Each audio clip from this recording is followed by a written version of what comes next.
The man barely has to care about his clothes. They are compatible, adapted to his active life, and need not be original.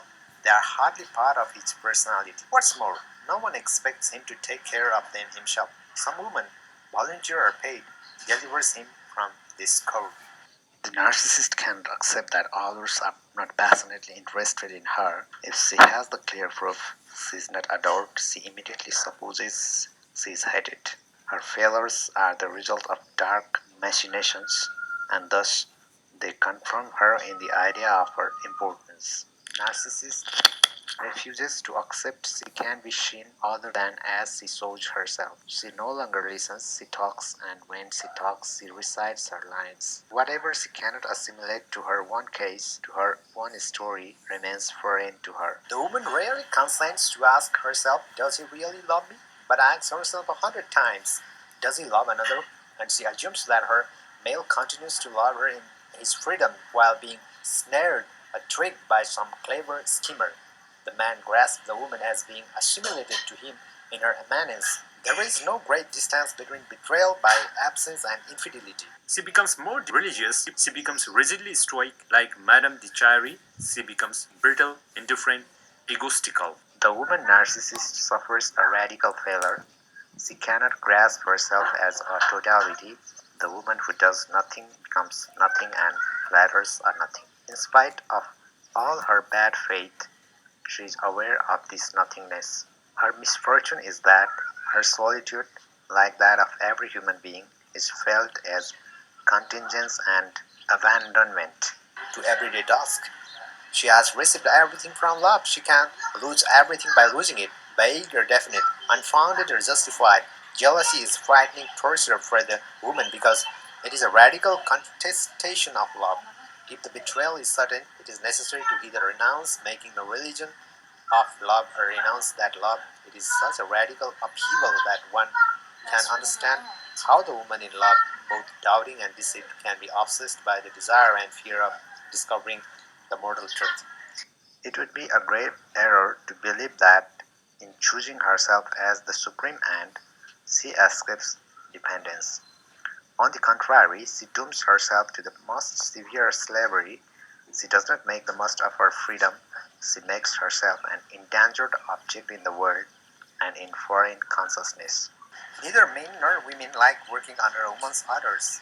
Even if her superiors appreciate her, they will always be somewhat condescending. To be a woman is, if not a defect, at least a peculiarity.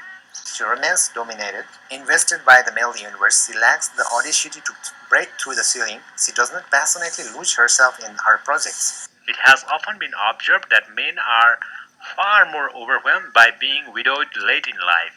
They profit more from marriage than women do. It is their wife who assures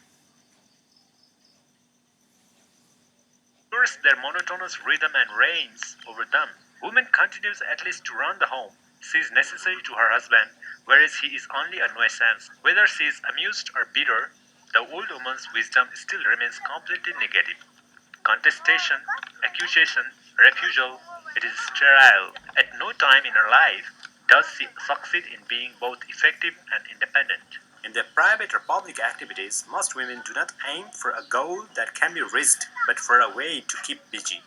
The woman, on the other hand, knows that when people look at her, they do not distinguish her from her appearance. She is judged, respected, or desired in relation to how she looks. Her clothes were originally meant to doom her to impotence, and they still remain fragile. Stockings run, heels wear down, light-colored blouses and dresses get dirty, sleeves unpleat. But she must still repair most of these accidents herself. Her peers will never volunteer to help her out, and she will have second thoughts about straining her budget for work she can do herself. Palm, hairdos, makeups, and new dresses are already expensive enough. Tradition also demands that the woman, even unmarried, pay attention to her home. She wants to feel like a real woman for her own personal satisfaction. A home of her own was the earliest form of her dream of independence.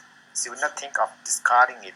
If she intends to remain fully a woman, it also means she intends to approach the opposite sex with the maximum of odds on her side. To be a complete individual, equal to man, Woman has to have access to the male world as man does to the female one, access to the other. But the demands of the other are not symmetrical in the two cases, but she looks like those actors who, failing to feel the emotion that would relax certain muscles, purposely contract antagonistic ones instead, lowering their eyelids or the corners of their mouths instead of letting them drop. Thus, the intelligent woman, wishing to appear uninhibited, stiffens instead,